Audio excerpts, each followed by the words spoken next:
오늘은 성령 강림주일인데 우리 찬양대에서 내 영혼이 평안해, 내 영혼이 평안해 라고 이렇게 찬양을 할 때 참 진짜로 마음속에 평안해지는 그런 느낌이 있었습니다. 이것이 바로 성령 충만이 아닌가, 저는 그런 생각이 들었습니다. 어떻게 저만의 마음입니까? 우리 모두가 공감할 수 있는 마음입니까? 그렇죠. 뭐 거대한 찬양대가 아니라 참으로 우리 순수한 우리 동원의 할렐루야 찬양대에서 평안해라고 외치는데 정말로 우리의 마음속 깊이 평안해지는 것, 이것이 바로 성령 충만이다라고 볼 수가 있습니다. 오늘은 교회 절기로 성령 강림일입니다. 우리 예수님께서 십자가에 죽으신 후에 3일 만에 부활하시고 그리고 40일 만에 성천하신 이후에 예수님의 제자들이 요한의 다락방에 모여서 뜨겁게 기도했습니다. 그때 갑자기 하늘에서 강한 바람 같은 소리가 들리더니 모든 사람 머리 위에 불의 혀처럼 갈라지는 것들이 있은 이후에 모든 제자들이 성령이 충만해지고 성령이 말하게 하심에 따라서 다른 방언으로 말하게 되었다라고 이렇게 본문에서는 말씀하고 있는데, 이것을 우리는 오순절의 기적 또는 성령 강림일이다라고 이렇게 말을 하는 것입니다. 오순절의 기적은 죽은 인생들 위에 불어온 하나님의 생기의 역사가 나타난 것이 바로 오순절의 기적, 성령 강림일에 일어난 것입니다. 성도 여러분, 사실 그렇습니다.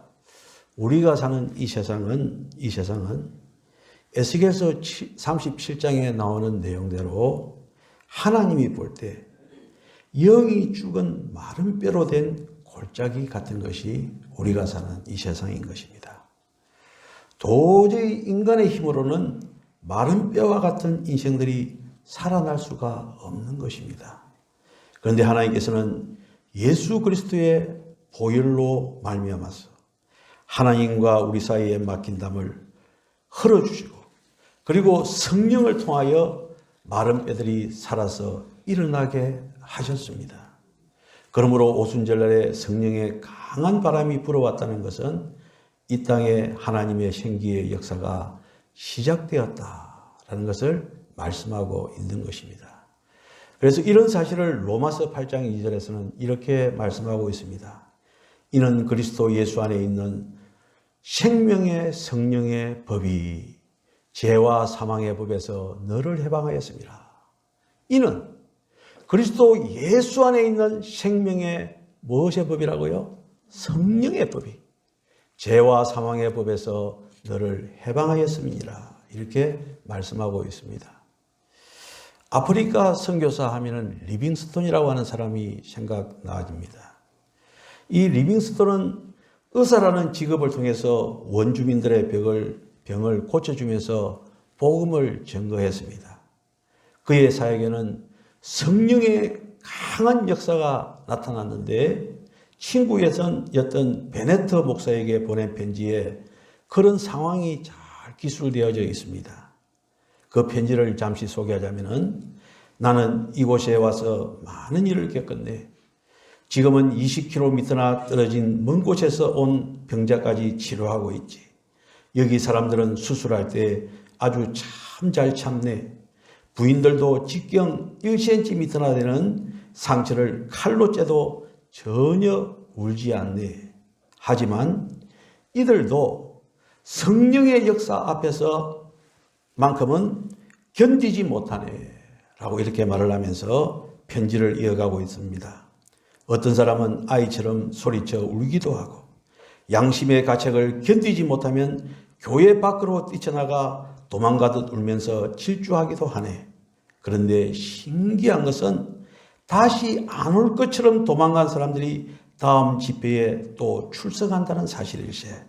그리고 이런 과정을 몇 번 거친 사람들은 순순히 예수님을 구주로 영접하지라고 하는 그런 편지의 내용이었습니다. 왜 그렇습니까? 성령의 강한 바람은요, 양심의 깊은 곳까지 파고 들어가는 것입니다. 그래서 죄의 문제를 건드리는 것입니다. 그래서 사람들은 양심의 가책을 받아서 괴로워서 견디지 못한다는 것입니다. 성령의 바람이 불어오면 마음속에 죄를 깨닫게 함으로 죄를 고백하게 됩니다. 또 성령으로 말미암아 영적 생명이 소생함으로 하나님과의 교통이 다시 이루어진다는 것입니다. 그래서 성령의 놀라운 역사가 임하면 처음으로 일어나는 일이 무엇이냐? 우리의 마음속에 죄 문제를 건드린다 이 말인 것입니다.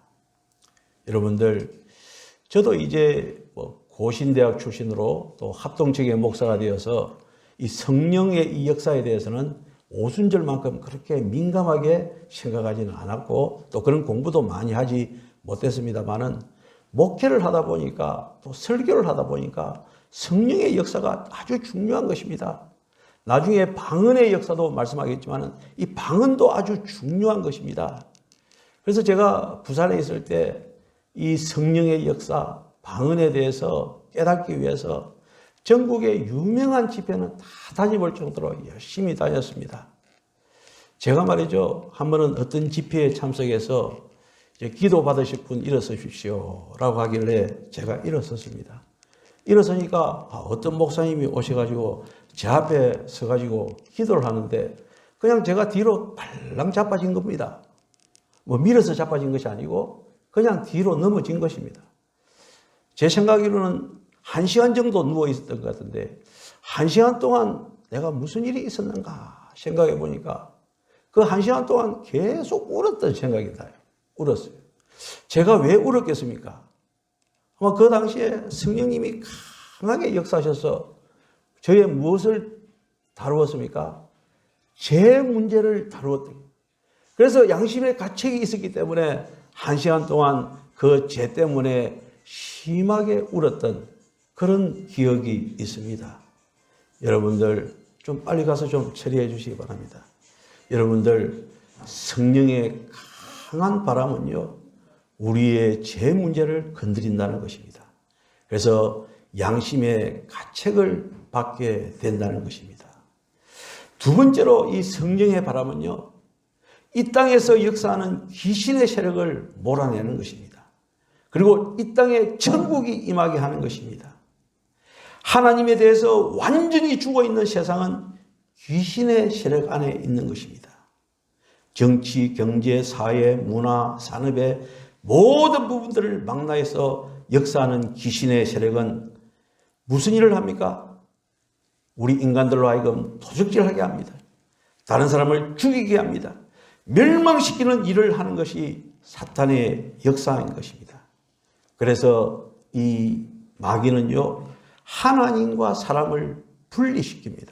그렇죠? 분리시켜서 육신의 정욕과 안목의 정욕과 이 세상의 자랑의 포로가 되게 하는 것입니다. 여러분들 선거 때가 되고 그 다음에 이제 장관들을 임명할 때 청문회를 하지 않습니까? 그거 보면 우리가 느끼는 거 있지 않습니까? 이 세상에 사는 사람들 아무리 자기가 고귀하고 깨끗하게 산다 하더라도 장관 청문회 때문에 어떻습니까? 탈탈 털리는데 죄인 중에서도 저런 죄인이 어디 있나 싶은 생각이 드는 거예요. 그래서 저는 장관 시켜주도 안 할 겁니다. 왜냐하면 저도 털면은 무엇이 나올 것 아닙니까? 예? 여러분들이 몰라서 그렇지 저도 장관으로 올라가면은 누가 임명을 해준다 그러면은 청문회 하는데 견뎌낼 수 있겠습니까? 그것이 바로 우리 인간의 모습인 것입니다. 그러나 여러분들 성령이 오시면은요 이 귀신의 세력을 쫓아내는 것입니다. 성령으로 말미암아 새로운 역사가 일어나는 줄로 믿습니다. 그래서 우리는 오직 성령의 역사만을 바라보아야 되는 것입니다. 그래서 마태복음 12장 28절에 이렇게 말씀하고 있지 않습니까? 그러나 내가 하나님의 성령을 힘입어. 무엇을 힘는다고요? 성령을 힘입어. 귀신을 쫓아내는 것이면 하나님의 나라가 이미 너희에게 임하였느니라. 여러분들 성령이 임하기를 기도하시기를 바랍니다. 성령이 충만하시기를 기도하시기를 바랍니다. 이것이 바로 귀신의 세력이 핀만해 있는 이 세상 속에서 우리가 살아갈 수 있는 유일한 길이 되어지는 것입니다.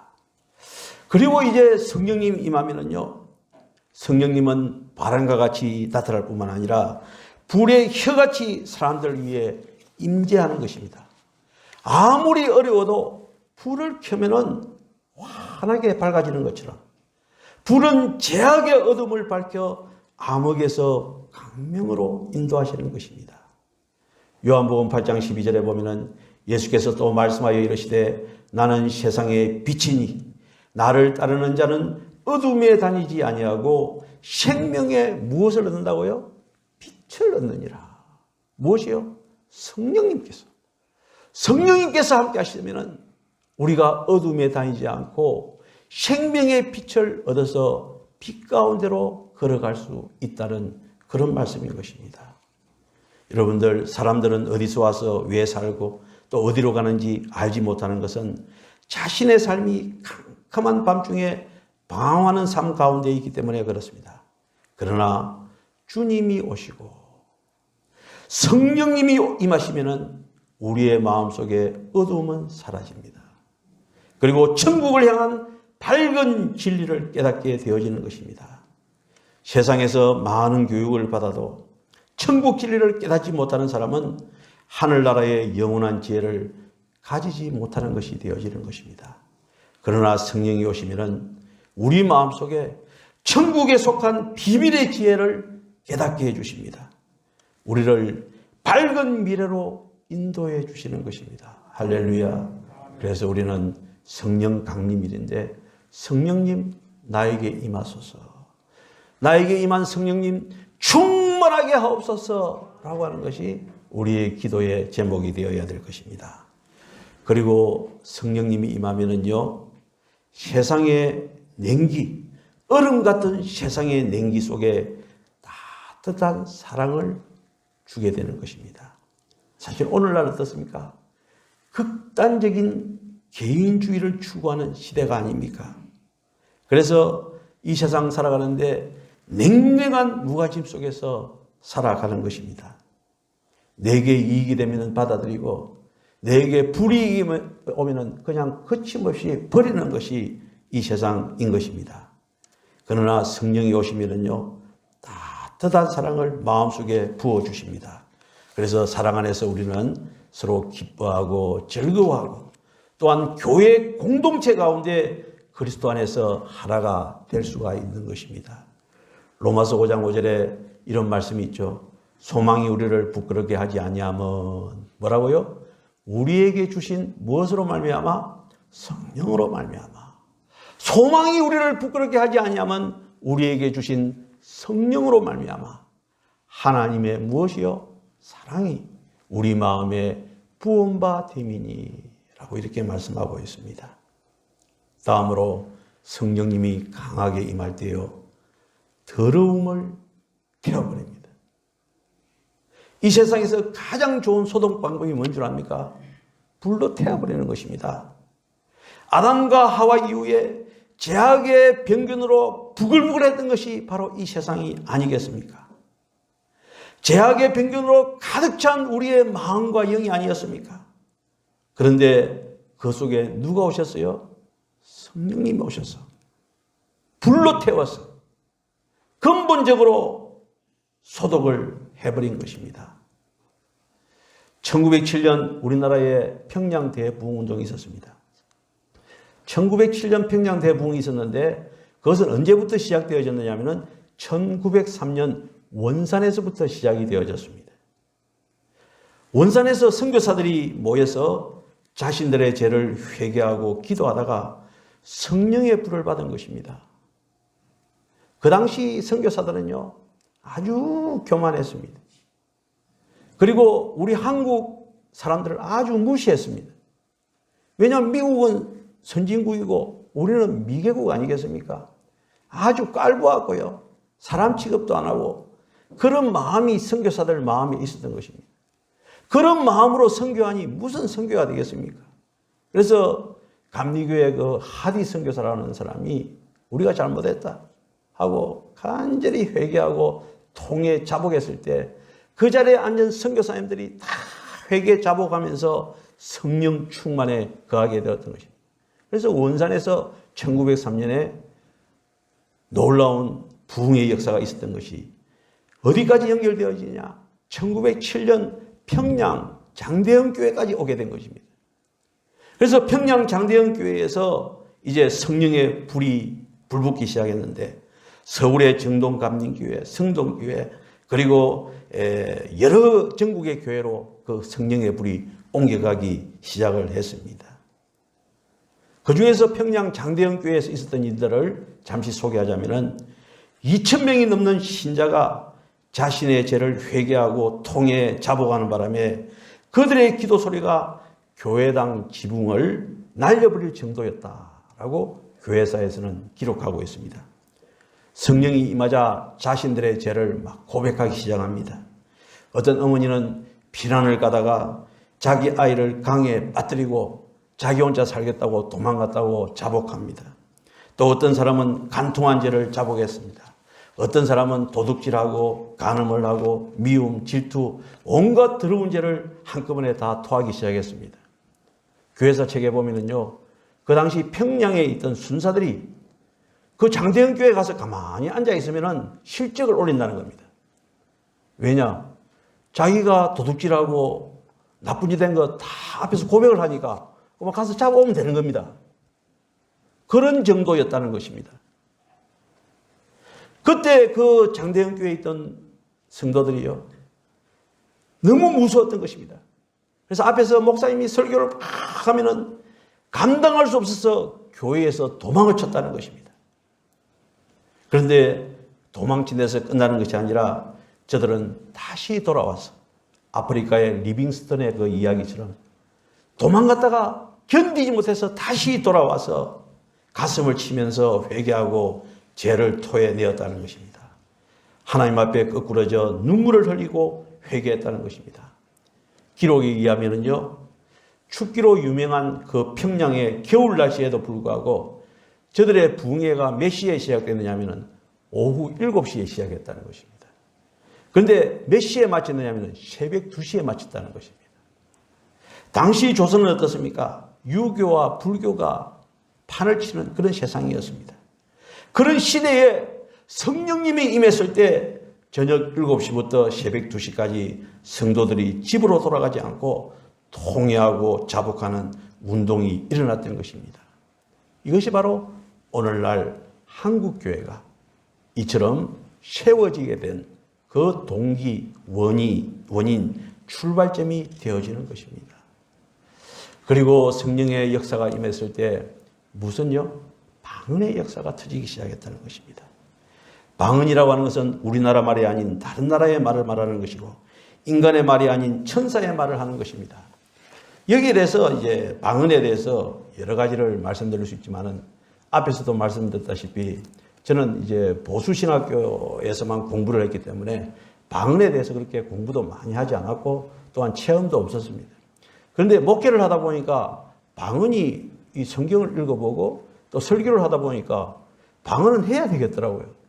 그래서 뭐 또 전국 유명한 데 다 찾아다니면서 이제 방언에 대해서 받아보려고 얼마나 노력을 많이 했는지 모릅니다. 어떤 곳에 가니까 룰루랄라 룰루랄라 할렐루야 할렐루야 이걸 계속 하는 거예요. 그래 가만히 앉아있어 보니까 이건 아닌데 라는 생각이 들더라고요. 그렇지 않습니까?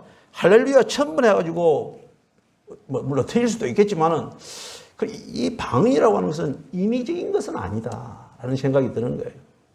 갑자기 하나님의 은혜 가운데 사모하는 마음에 주는 것이 방언이지 뭐 연습한다고 되는 것은 아니지 않습니까? 여러분들 성경에 보면은요, 한나 있지 않습니까? 한나가요, 하나님께 간절히 기도했습니다.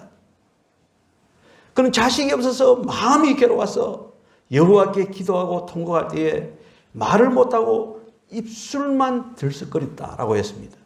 그때 엘리 제사장이 한나여 언제까지 술이 취해 있겠느냐라고 묻자 한나가 대답하기를 여종은 술에 취한 것이 아니라 너무나 마음이 답답하고 또 이 원통함을 말로 표현할 수 없어서 그런 것입니다.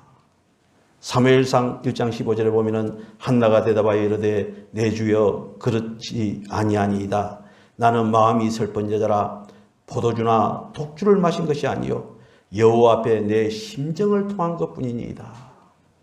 이렇게 간절한 마음이 있었을 때, 기도할 때 하나님께서 방언을 선물로 주시는 것입니다. 방언에 대해서 제가 경험했던 것 하나 소개하도록 하겠습니다. 제가 무처산 기도원을, 부산에 있는 무처산 기도원을 한 20몇 년 오래되다 했다고 그러지 않습니까? 거기서 많은 이야기거리가 있는데 제가 잘못했던 것 하나 말씀을 드리겠습니다. 저는 신유 은사를 받기 위해서도 쫓아다녀봤고 방언의 은사를 받기 위해서도 쫓아다니고 여러 번 쫓아다녀봤는데 한 번은 무처산 기도원에서 저녁에 집회를 하고 방에 있으니까 밤늦게 한 10시나 돼서 어떤 부부가 제 방에 찾아왔습니다. 그 기도원의 직원의 안내를 받고 찾아왔습니다. 그래서 그분들이 하는 말이 목사님 제가 많은 은혜를 받았는데 방언의 은사는 받지 못했습니다. 목사님 방언할 수 있도록 기도해 주세요 라고 말하는 거예요.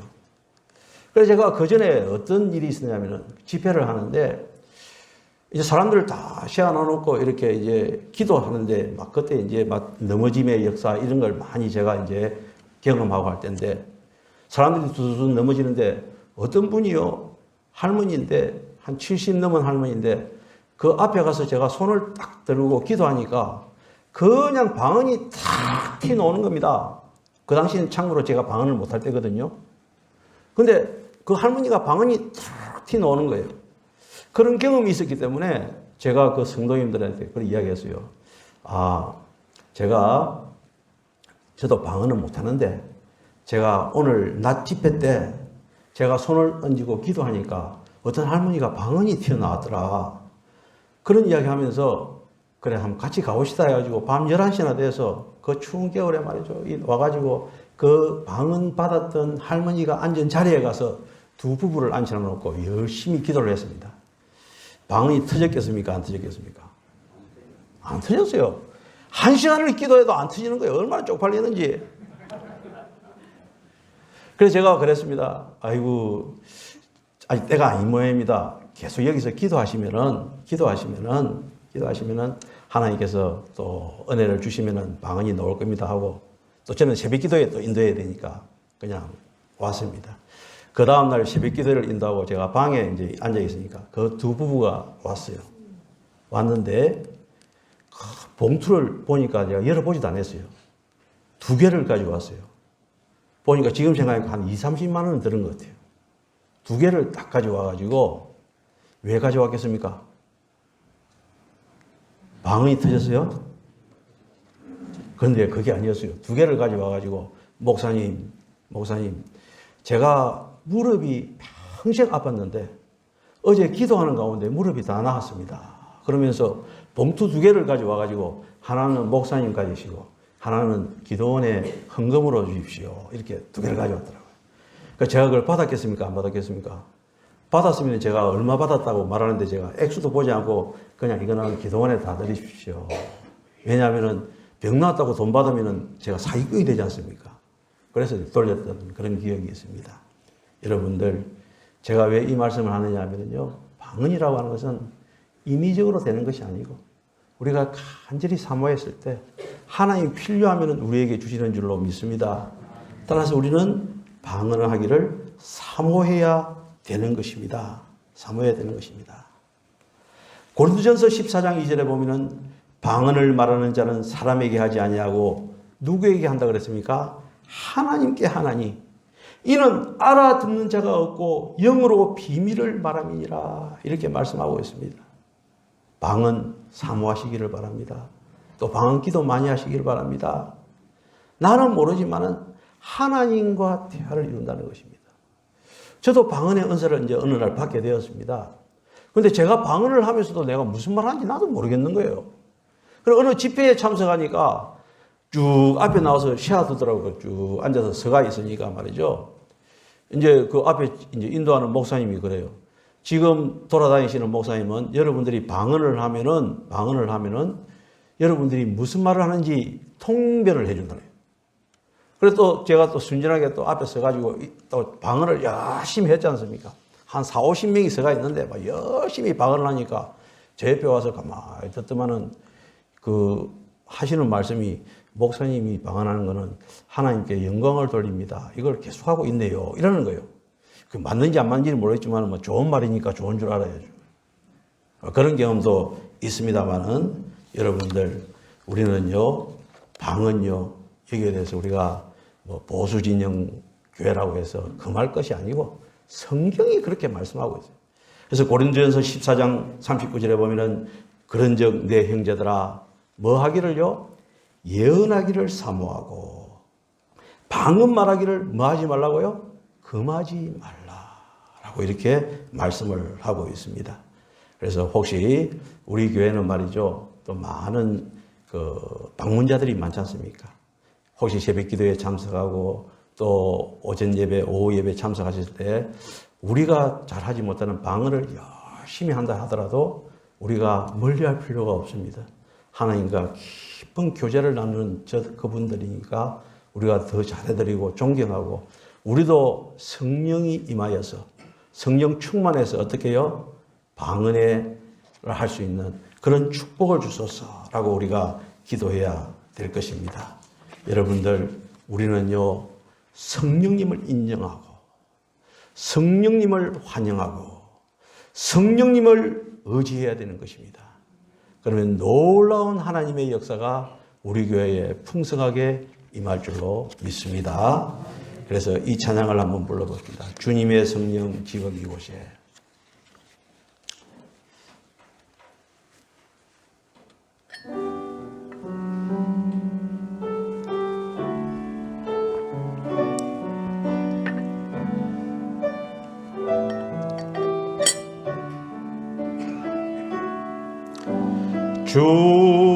주님의 성령 지금 이곳에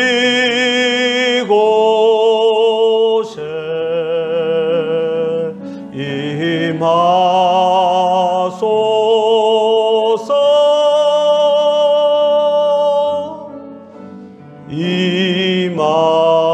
임하소서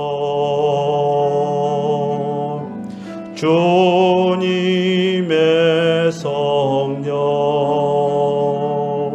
지금 이곳에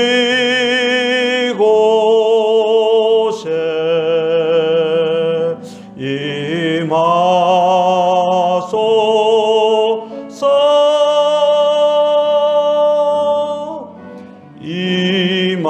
임하소서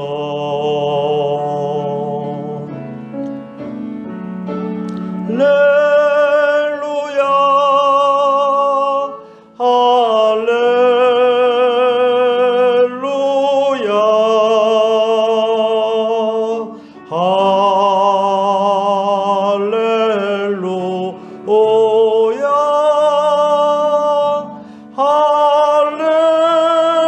할렐루야 기도하겠습니다.